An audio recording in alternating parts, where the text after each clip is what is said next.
Well, today on Nation, a window cleaners podcast, we're going to talk all about raising your close rate. Literally closing more customers. It's huge and everybody needs it. So if you're a window cleaner or anybody in any service industry, please stay tuned to WCR Nation. What's up, everybody? Jersey here from windowcleaner.com, and you are here. What's up?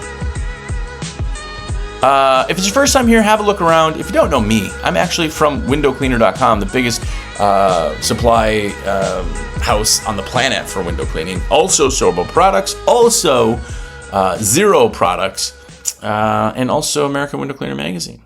I've been in the industry for 20 years. I have bought and sold companies. I have done sales. I talk to more window cleaners than anybody else on the planet. And I'm here to babble about window cleaning. So thanks for being here. If it's not your first time here, thanks for coming back.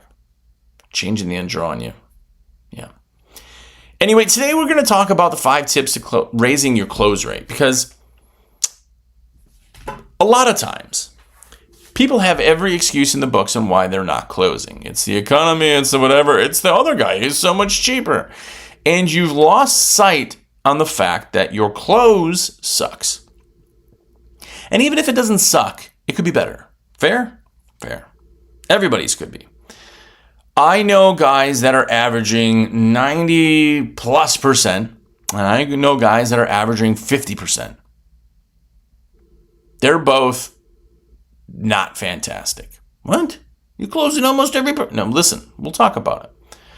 I'm more worried about guys that are doing 50% close. That's terrible.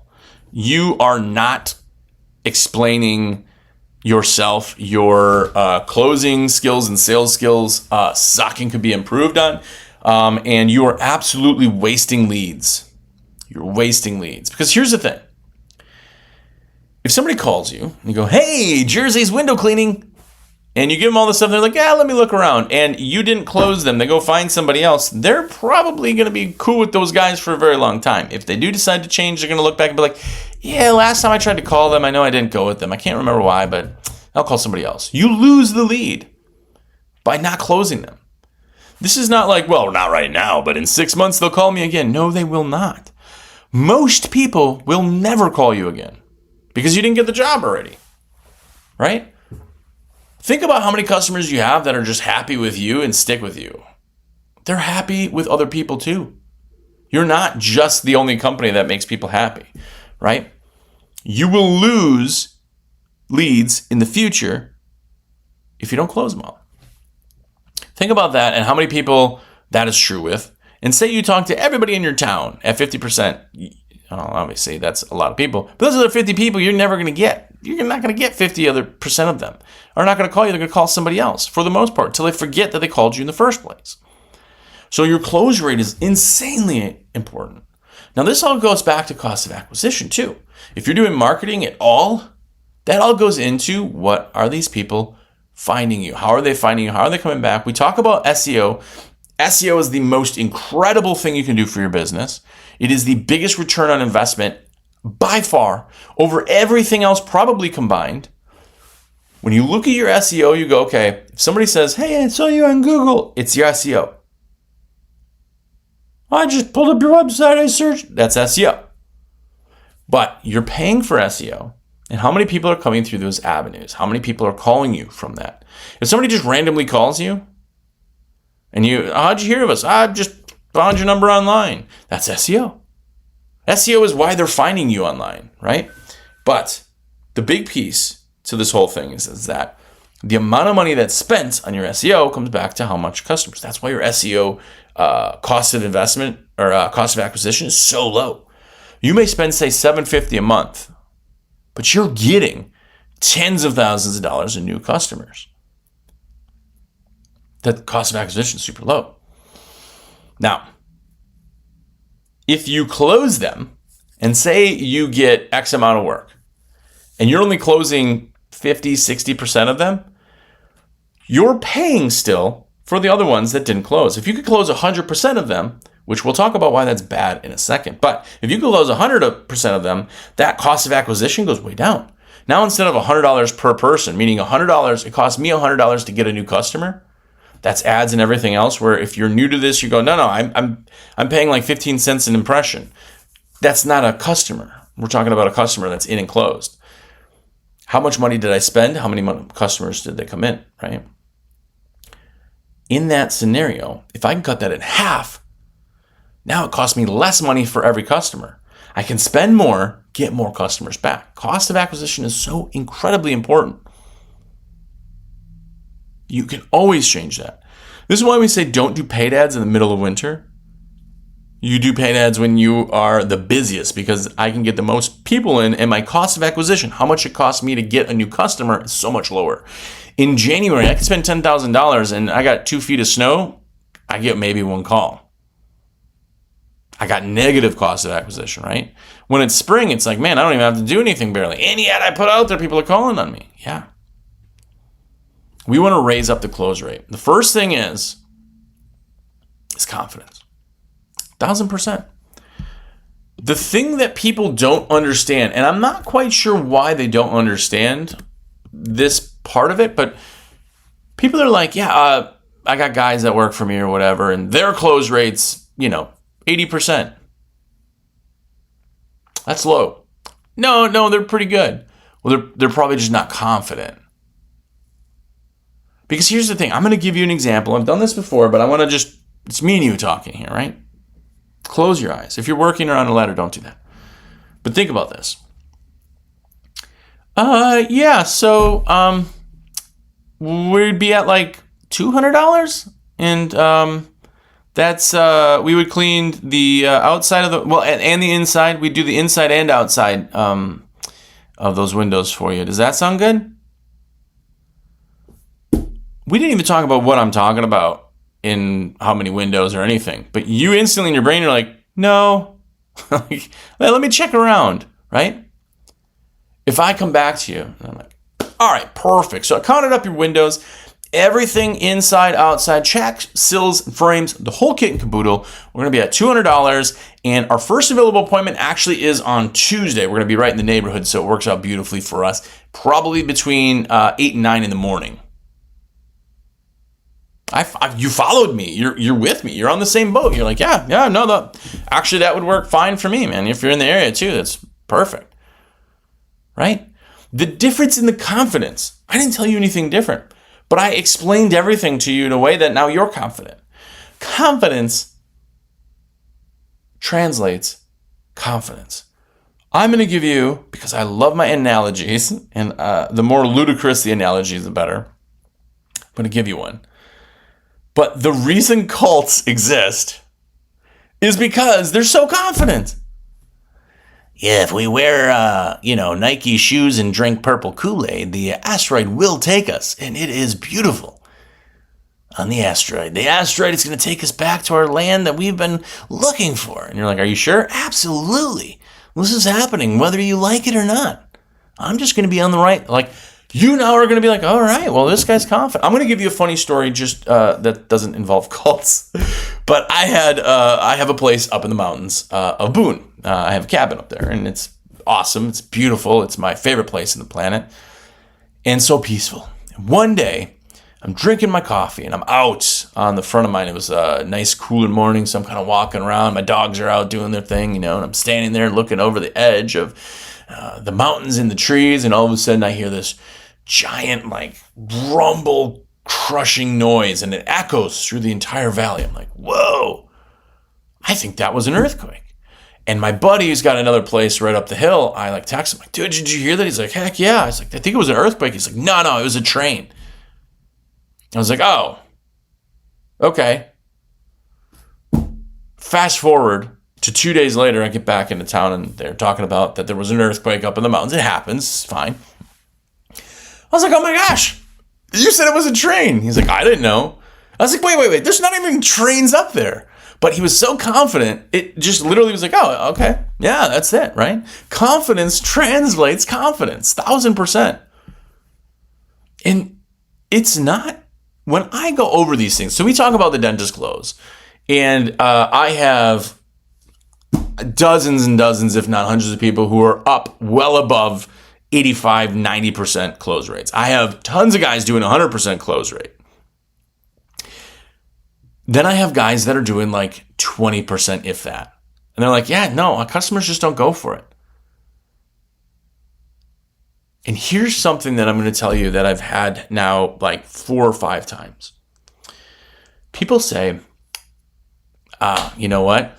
I figured it out. Our customers don't like the dentist close, but they love service plans. You mean the same thing? You just call it something different? Your brain wrapped around service plan, because yeah, I know what a service plan is, not the dentist close. That was 1,000% the confidence, because it's the same exact thing. It's the same exact thing. So the confidence in it, and I've listened to people that have done their little close rates, and I love this experiment. I will say, okay, cool. I'm the customer. You're the person. My job's going to be $200. Let's go. What? Just do your spiel. Okay. So we counted your windows, and it got to 200. No, 199 for the. Stop right there. I'm not buying anything from you. You're putting me on the spot. I know. But you're not confident in your service. You're not confident in the answer. This is a made-up scenario. You can't even be confident in something I told you all the facts to. Now we see the problem. When somebody's trying to close and they do not have the confidence, they do not translate confidence. The customer's not confident. Guess what? They do not buy. Because in a transaction, both parties are happy. When somebody says, oh, don't go there, man, they will screw you, it's because they got into something. They thought it was good. They thought about it later and thought they got screwed. A salesman is a bad term because of the people who push you. Hey, do you know how many miles are on this car? Yeah, I can tell you, let's get the paperwork started. You're like, no, I'm looking for I'm not to the purchase part, right? Well, I don't even know you need to know the miles if we're not buying the thing. And you're like, oh, girls, I'm out of here. That didn't work. Both parties weren't happy. The sleazy guy who was trying to force this on you didn't know anything. You're like, well, I don't know anything. I'm not buying this. I'm not confident. But that car could have been the best thing you would ever have gotten in your life. Could have been perfect for what you had. The part between the two was the problem. If you talk to somebody selling you anything and you talk everything and you're like, you know what, man, that sounds like that is really, yes, that really would help me out. Perfect, let's do it. That sales guy is still a salesman, just like the sleazy car salesman. But guess what? He helped you understand all of the questions, get all of it answered, and your confidence was through the roof. Like, yeah, absolutely, I got no questions. But if you get to it and you're like, man, I don't know. Yeah, it's cool, but there's like a lot of that stuff I guess I don't need. I don't know. In your head, you're like, well, I don't know if there's a better choice out there. I don't know that this is the best choice. I'm not confident. I don't buy. Every purchase that's ever been made is because you're confident in buying it, you buy it, done. It doesn't matter if your salesman was crap or it was awesome like me. By the way, salesman for windowcleaner.com. When I talk to people, my entire role, I've worked here at WCR for 10 years helping people. I've been in the industry over 20. But here's the truth. When I do sales, air quotes sales, people hate the term, I just tell you answers. Answers. Hey, I'm looking at buying some Wagtail. What do you think about Wagtail? I think it sucks. It's like vacuum cleaner parts, man. I hate it. I own every one of them and I'm still confused. Oh, okay. That's sales. You ask my opinion, I tell you my opinion. What about the accelerator then? Oh, accelerator's awesome. It's going to take a little bit of trial and error getting it really kind of honed in, but once it does, man, there's nothing faster than that. That's the most popular tool that's sold, too. Oh, well, cool. Which one are you going with? Which tool are you going to go with? The one that was confident. All I'm doing is explaining things, and if you ask, hey, I have 500 TDS, and I want to get into a DI system, absolutely don't do that. Well, I don't have the money for the RODI, so I just want to start small. That's not how that works. It's a completely different system. I would rather you not buy anything, save up a couple more bucks and get the right system, because that one's going to be worthless to you. Oh, all right. Guess what? I didn't sell you anything. I talked you out of the sale because that's really what a salesman does. If you get everything like, yeah, heck yeah, man, that stuff's awesome. Let's do it. I helped you go through. You're confident. Let's do it, right? That's the idea in your company. The final decision has to be something they're happy with. And genuinely, how does it get to that point? It only gets to that point when you've answered every question. That's your job. You know what my job is? My job is to sell you quality window cleaning supply. I was trying to do a cool segue, but anyway, shameless plug. Real quick, I'm a rep for windowcleaner.com, as I've mentioned now multiple times. It's a little annoying, I'm sorry. But that's how I make my money, as I put orders in for people. So go ahead, click Save This Cart. It's the button right above checkout. And just text me at 862-312-2026. If you don't remember this, you're out working, you can literally search Jersey with windowcleaner.com or WCR, anything. I'm everywhere. You can find my number. Call me, text me, whatever. It costs you not 1 penny extra. Literally, not 1 penny extra. And in fact, you save money typically because I make sure the sales are on there. If a sale does pop up, we have that 30-day price match guarantee. I can send you the form. I can do all of those things and more. And I get credit for the sales, so I can continue living. Yeah. Name brand hair gel. Anyway, also another way that I can make a couple more rupees is the American Window Cleaner magazine. AWCMAG.com is literally a magazine that is 100% for window cleaner. That's it. It's all just window cleaning pictures. It's all just all of that stuff. And you can get it for $69. So go to awcmag.com, get the subscription, go do that. Also, a discount link on Jobber, the CRM that literally... A CRM runs your company entirely. Everything from scheduling to timing to efficiencies to invoicing to accounts payable, accounts receivable, everything. 20% off plus free demo. Don't take my word for it. Who cares what I say? But do a demo.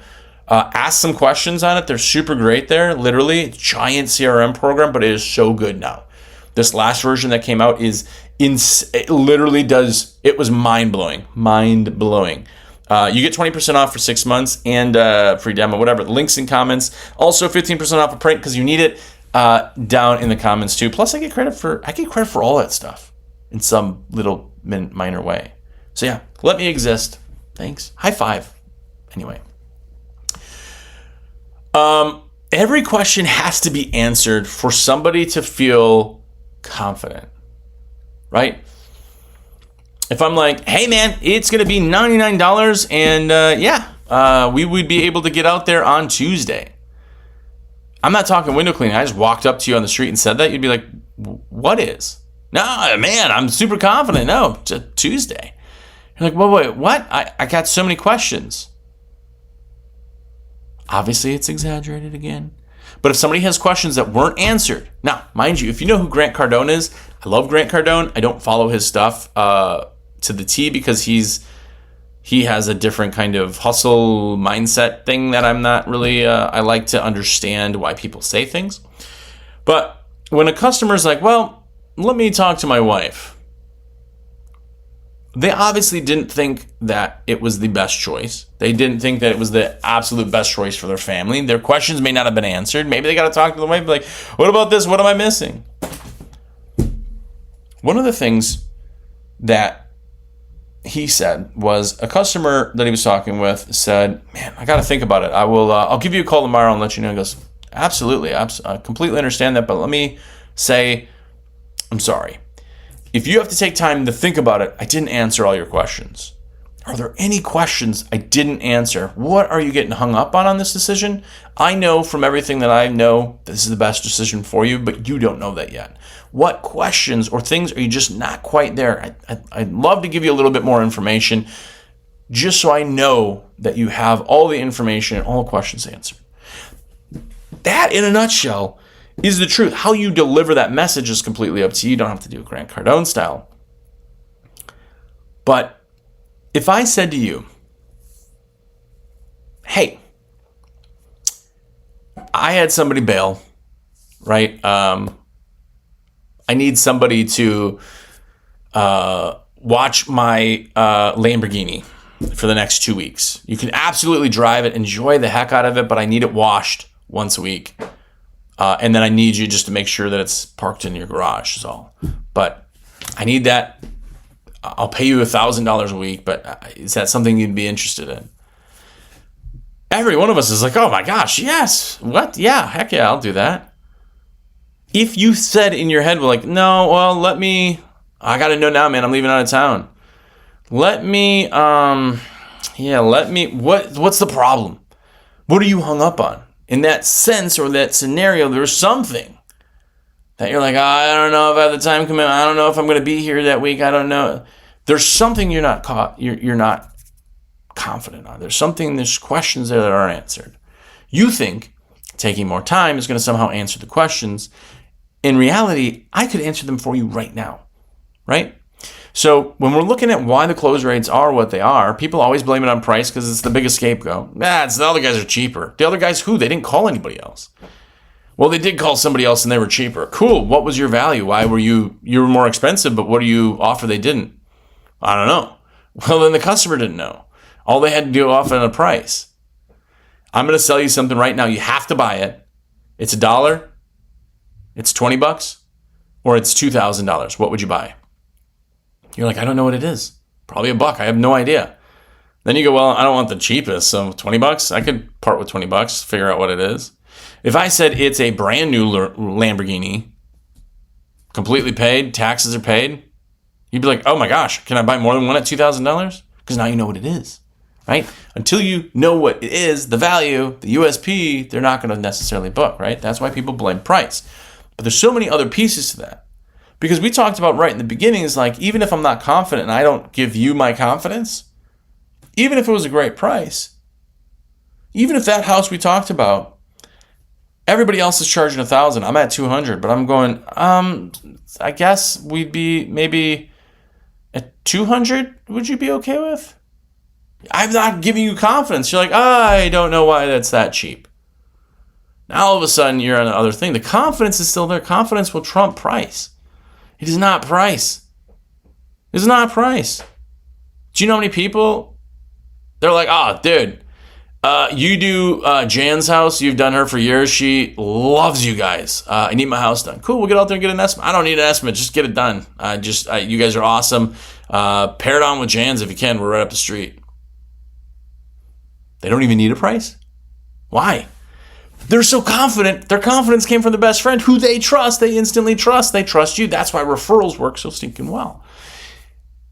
I'm guessing, unless you've really screwed it up, not one of you who's listening, not one of you has gotten a referral and you botched it. That's fair, right? Every referral you've ever gotten has said yes because they've already been convinced. They've already know that it's the best for them. They've already talked to their friends. They want to keep up with the Joneses. They've given them all the things. They go, what about this? They've answered all the questions. They've done all of that, and they trust that person. They instantly trust you. Referrals are 100% close rate. Well, why is the rest of it not 100% close rate? Same price as the referrals. It's because they were so confident. Because their friend was confident. They heard about it. They heard the stories. Man, it's great. You got to go to this new restaurant in town. Oh my gosh, the portions are huge. The food is the best food I've ever had ever. And the price is great. I didn't tell you the price. I explained everything about it, right? Now all of a sudden these restaurants are popular. Why? Because everybody's talking about it. Price is not what people get hung up on. They will get hung up on price if the price is absorbently high. And a company messed up thinking that this wasn't the case. They're trying to charge $1,000 for a job that anybody else charges $200 for, but the value of that price difference was not high enough. If I said your house, you went up there and go, it'll be $100 for the windows. We'll say $400 for the windows. It's average. You come to me and I'll be like, yeah, I'll do it for $3,000. But you get a brand new Ferrari. That's what we're doing. We have a deal right now. You do this, you get a free Ferrari. No one says no. Because they're like, if I even sold it for, the value is so much more than the price. They don't care about the price, right? It's not necessarily the price, it's what you get for the price. But the biggest piece to this that's lost, that I hear, that I see, is that you did not ask them for the sale. You didn't actually ask them for the sale. If you call me and you're like, hey, do you like the Destroyer pole? Yeah, it's absolutely awesome. This is the stiffest pole on the planet. Lifetime warranty on the pole. It's my favorite pole of any pole and brand we sell. Fantastic. It can even go up to 90 feet. That's how stiff it is. Really, really good. Then the customer goes, oh, wow, okay, cool, thank you. And they hang up. Why? Because I didn't say, yeah, absolutely, it's the greatest pole ever. My absolute favorite. Yeah, absolutely. It's really, really good. Are you working at 30 foot? Is that enough for you? Yeah. No, 3-story buildings. Sweet. Well, what's your email? Let me get you pulled up. Get the pole ordered up. We'll have it shipped out today. I've asked for the sale. Now they go, heck yeah. I've confidently let them know all the answers and things that they needed. Now I'm the one walking them through. But if I didn't say that part, they go, man, thank you for the info. I'll jump online and go put it in right now. Or thank you, whatever. I lost that because I didn't ask for the close. I didn't ask for the close. And here's the point that people think for some weird reason that as soon as you start talking about the close part, you screwed up. But in fact, somebody calls you and goes, hey, I'm looking to get my windows cleaned. Can I get an estimate?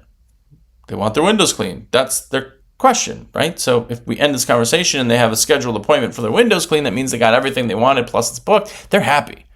So I could tell them the whole thing and I go, oh, it'll be $40. Oh, okay. They know nothing else. They're like, I don't know where to go from here. Okay, well, let me think about it. Hey, so window cleaning is, $400. It's going to be your inside, outside, track seals, frames, everything. We'll get you in. First available is actually next Tuesday. It's the 17th. And that's going to be a morning appointment between 8 and 9 in the morning.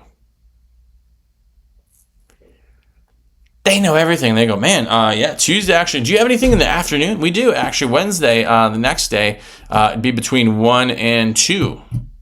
We still get it done before the end of the day for you. Sweet, let's do it, right? I asked for the close without asking a yes or no question. I gave them all the information. We led the conversation to that point. Now they say, awesome, let's do it, because they called for that. I just answered their question. I fixed everything. I've done everything they need, and now they're happy because they have it booked. They called for that reason. I did that. I helped them through that. Now it's time to close it. That is the best result, because guess what? If I call somebody, I'm looking for stone right now, we'll say, for a driveway. And these companies are not calling me back. And anyone that does, they're I don't know, I can't get it. If somebody was just like, yeah, absolutely, I can get that in. We could be there on Saturday, drop off the first load. I would be like, oh my gosh, done. Because I need it off my plate. It's a chore. It's got to get done, right? That is the end of the situation, is asking for the sale. If you don't know where the conversation's going. You don't know where they're going. You don't know what is needed. They don't know what the next step is. There's so many issues with that. So put it out there. Ask for the sale. That's the last and final nail in the coffin, right? You got to have confidence. You have to make sure every question is answered. You have to get to that decision itself, right? You need to offer that value over the price, but explain it so they know all the information, and then ask for the sale. That's the process. You're done. So if you have a close rate, by the way, if you listen this long, we always put something in the comments just so I know you've listened this long. But this week, I want you to put your percentage of close, not one that's made up. I want you to know your numbers, but put in what your percentage of close is. Everybody else won't know, and then I'll know. And I will know that you listened this far, but better off, I will also know your close rate. So go and do that. Also, please let me put your supplies in, because you're going to need stuff anyway, and I want to be that guy. I make my money by putting your orders in, and it costs you nothing extra to do that. So please do let me do that, 862-312-2026. Also, get a subscription to the American Window Cleaner magazine. It is awcmag.com. Jobber, 20% off, the greatest CRM in your plan. Literally, if you're cash rich right now, you want to get into that, do it. You will never look back. Do the demo. Links down below with the discount, and then also discount on print. You need print. I'm talking about shirts, postcards, flyers, everything. It's all there. So anyway, I appreciate you guys being here. Until next week, go out there and improve your close rate. Better close rate, better company, but more importantly, go out there and be epic.